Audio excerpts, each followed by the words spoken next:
कटेंगे, एक रहेंगे तो सेफ रहेंगे।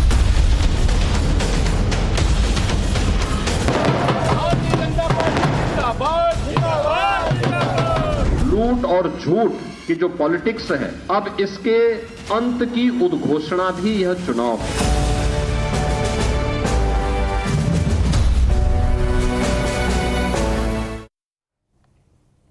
और चलिए आगे बढ़ेंगे। बड़ी खबर आपको बता दें, जहां यूपी उपचुनाव में बीजेपी ने प्रचंड जीत हासिल की है।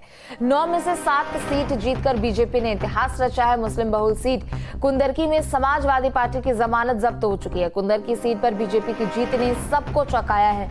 ठाकुर रामवीर सिंह, जो कि यहां से प्रत्याशी थे, उन्होंने 1,43,000 से ज्यादा वोटों से जीत हासिल की है। सीएम योगी के बटेंगे तो कटेंगे नारे से बीजेपी की बड़ी जीत हुई है। और इस दौरान मुख्यमंत्री योगी आदित्यनाथ ने जब प्रेस कॉन्फ्रेंस की, सभी लोगों को बधाइयां दी, तो सीएम ने कहा कि एक रहेंगे तो सेफ रहेंगे पर जनादेश मिला है।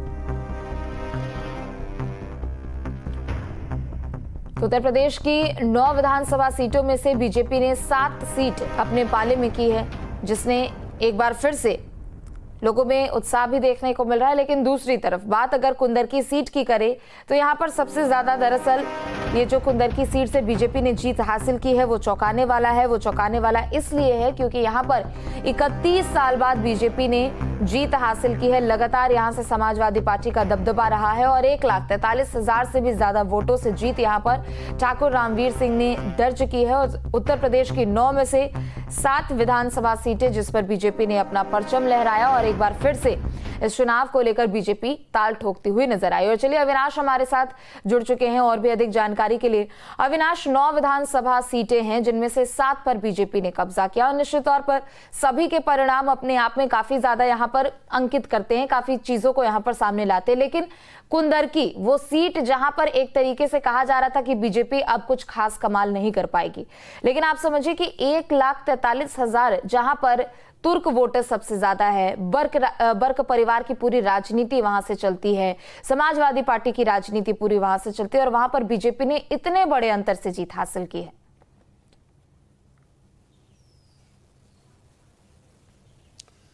बिल्कुल, देखिए निश्चित तौर पर इस सीट पर कह सकते हैं कि अखिलेश यादव और समाजवादी पार्टी को तगड़ा झटका लगा है, क्योंकि ये सीट सपा की परंपरागत सीट रही है और जो विश्लेषक हैं उनका भी मानना है कि बीजेपी की ये जीत इसलिए भी बड़ी जीत है क्योंकि ये जो सीट थी ये मुस्लिम बाहुल्य सीट थी। और चूंकि अगर हम बात करें दूसरी सीटों की, हालांकि देखिए सिसमऊ चूंकि वहां पर पिछले 22 सालों से समाजवादी पार्टी का कब्जा रहा है, वो सीट एक बार फिर से गई। करहल चूंकि सबसे ज्यादा यादव मतदाता माने जाते हैं करहल सीट पर, वो सीट भी सपा के खाते में गई। लेकिन कह सकते हैं कि कहीं ना कहीं इस जीत ने एक नए समीकरण को सामने लाया है और जो एक पीडीए का नारा देने की अखिलेश यादव कोशिश कर रहे थे उसको भी एक तगड़ा झटका लगा है। हालांकि देखिए इस चुनाव में चाहे हम भाजपा की बात करें या सपा की बात करें, दोनों ही पार्टियों ने पूरी ताकत झोंक रखी थी और वोटिंग के दिन आपको याद होगा किस तरीके से समाजवादी पार्टी ने तमाम आरोप भी लगाए थे।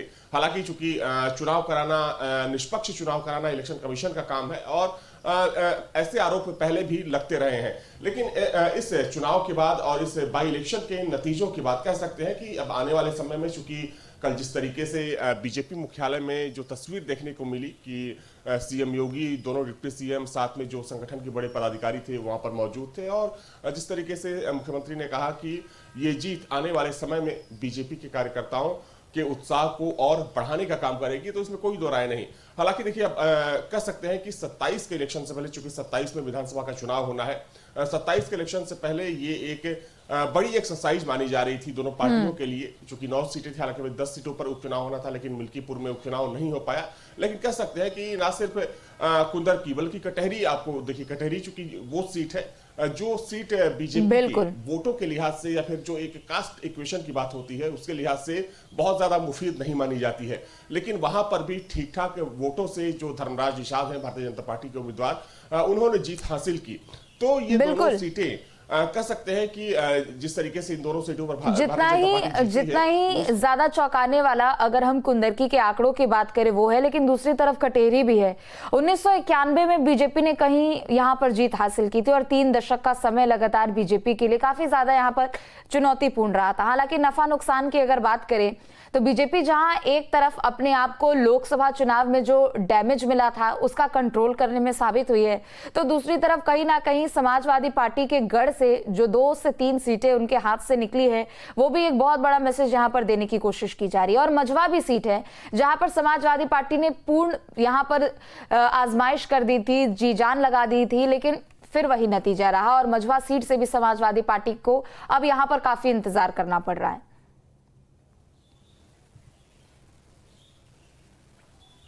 बिल्कुल, देखिए इसमें कोई शक नहीं है कि बीजेपी ने समाजवादी पार्टी से, या कह सकते हैं कि उसके मुंह से 2 ऐसी सीटें छीनी हैं जो आने वाले समय में मैसेज देने का काम करेंगी। कुंदरकी एक सीट हो गई जो कि मुस्लिम बाहुल सीट मानी जाती है, दूसरी सीट अंबेडकर नगर की कटहरी सीट है। चूंकि ये सीट भी इसलिए महत्वपूर्ण है क्योंकि देखा जाए तो लालजी वर्मा जो पहले किसी और पार्टी में हुआ करते थे वो यहां से चुनाव जीते थे। लेकिन देखिए सबसे महत्वपूर्ण बात यह है कि अगर हम कटहरी की बात करें तो बीते कुछ चुनावों के आंकड़ों पर नजर डालें तो वहां पर जो जीत का आंकड़ा है वो बहुत ज्यादा नहीं था। अगर हम 2022 इलेक्शन की बात करें तो वहां पर महज 10,000 के आसपास वोटों से समाजवादी पार्टी चुनाव जीती थी। बीते लोकसभा चुनाव में जब लालजी वर्मा वहां से सांसद बने थे अंबेडकर नगर सीट से, तो जो कटहरी विधानसभा में जो जीत का आंकड़ा था, यानी कि जो जीत का अंतर था सपा और भाजपा में, वो महज 16 से 17,000 वोटों का था। यानी कि सिर्फ 17,000 वोट से ही समाजवादी पार्टी आगे थी। तो वहां पर जो एक कास्ट इक्वेशन था, और चूंकि लालजी वर्मा का कभी दबदबा हुआ करता था लेकिन वो दबदबा कह सकते हैं कि अब पूरी तरीके से खत्म हो चुका है। जो एकाधिकार था वोटों पर वो खत्म हो चुका है। और देखिए इस चुनाव में कहीं ना कहीं लालजी वर्मा को लेकर भी समाजवादी पार्टी के अंदर इस बात को लेकर नाराजगी थी कि सब कुछ क्या आपके परिवार को ही दे दिया जाए। क्योंकि देखिए लालजी वर्मा चूंकि वहां से चुनाव जीते थे 2022 में, बाद में वो लोकसभा का चुनाव जीते, लेकिन अब जब उनकी पत्नी को टिकट दिया गया समाजवादी पार्टी से तो जो सपा कहीं बिल्कुल निश्चित तौर पर, चूंकि देखिए वहां पर एक तरीके से ये भी बात कही जाती थी कि पूरी जो राजनीति है उस क्षेत्र की वो वर्मा परिवार के आसपास ही वहां पर इर्द गिर्द घूमती हुई नजर आती है। हालांकि जमीनी हकीकत की बात करें, मुद्दे भी कई थे, वहां पर भुनाने की कोशिश की गई, लेकिन आखिरकार जीत और हार का ही फर्क देखा जाता है। बहुत बहुत शुक्रिया अविनाश आपका तमाम जानकारियों के लिए। चलिए आगे बढ़ेंगे, जहां बीजेपी ने मुरादाबाद की कुंदरकी विधानसभा सीट समाजवादी पार्टी से छीन ली है। विधानसभा उपचुनाव में मुस्लिम बहुल इस सीट पर बीजेपी प्रत्याशी ठाकुर रामवीर सिंह ने करीब 1,43,000 वोटों के रिकॉर्ड अंतर से जीत दर्ज की है। सीएम योगी ने कुंदरकी में बीजेपी की जीत को राष्ट्रवाद की जीत का नाम दिया है। रिपोर्ट देखिए।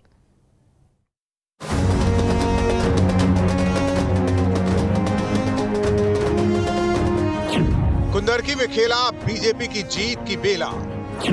कुंदरकी में रचा इतिहास, एसपी हुई हताश। कुंदरकी में साइकिल हुई पंचर, खिला कमल। करीब 31 साल बाद कुंदरकी में बीजेपी को फिर से जश्न मनाने का मौका मिला। विधानसभा उपचुनाव में बीजेपी प्रत्याशी रामवीर सिंह ठाकुर ने असंभव को संभव कर दिखाया और अप्रत्याशित जीत दर्ज की। मुस्लिम बहुल इस सीट पर करीब 1,43,000 वोटों से जीत दर्ज कर बीजेपी ने ये सीट समाजवादी पार्टी से झटक ली। तो मेरा तो कुछ नहीं है, मैं तो अदना सा व्यक्ति हूँ और सब कुछ जो है पूरा चुनावी जनता ने लड़ा। और जब टिकट नहीं हुआ था तब भी जनता मुझसे यही कहती थी कि एक बार आप प्रयास करिए, टिकट मांगिए। तब भी मैं जो है संकोच करता था, लेकिन हमारे नेतृत्व ने हमारी जनता की मांग को ध्यान में रखते हुए टिकट दिया। और जिस दिन टिकट हो गया उस दिन जनता ने कह दिया कि 1 लाख से अधिक वोटों से आपको हम जिताएंगे।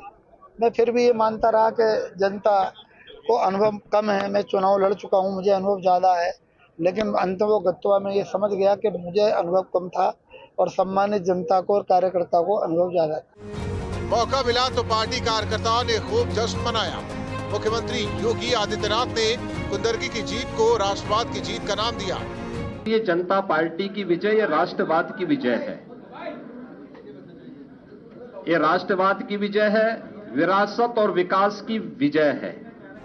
मुख्यमंत्री ने कहा कि कुंदरकी की जीत बताती है कि आने वाले समय में समाजवादी पार्टी कहां जाने वाली है।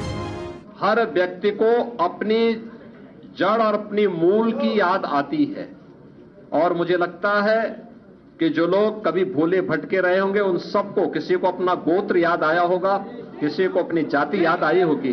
धन्यवाद। और विरासत पर यह विजय, विरासत की विजय है और कुंदरकी की यह विजय बताती है कि आने वाले समय में समाजवादी पार्टी कहां जाने वाली है। कुंदरकी में कमल खिलाने के लिए बीजेपी ने चक्रव्यूह की रचना की, जिसमें समाजवादी पार्टी पूरी तरह फंस गई। करीब 4 लाख वोटर्स वाली कुंदरकी विधानसभा में 60% यानी करीब 2,40,000 मुस्लिम वोटर हैं। कुल मुस्लिम वोटर्स में से 40% के आसपास तुर्क मुस्लिम हैं, जिनकी संख्या 88,000 के आसपास है। बाकी अन्य मुस्लिम वोटर्स में करीब 40,000 राजपूत मुसलमान हैं। बीजेपी ने एकमात्र गैर मुस्लिम ठाकुर प्रत्याशी को मैदान में उतारा। राजपूत मुसलमानों के बीच बीजेपी प्रत्याशी पकड़ बनाने में कामयाब रहे और कुंदरकी की सीट बीजेपी की झोली में डाल दी। कार्यकर्ता 1 लाख से ऊपर आंकलन कर रहा था और मैं 50,000 से ऊपर कर रहा था, तो मेरा 50,000 और उनका 1 लाख जोड़ने तो 1.5 लाख।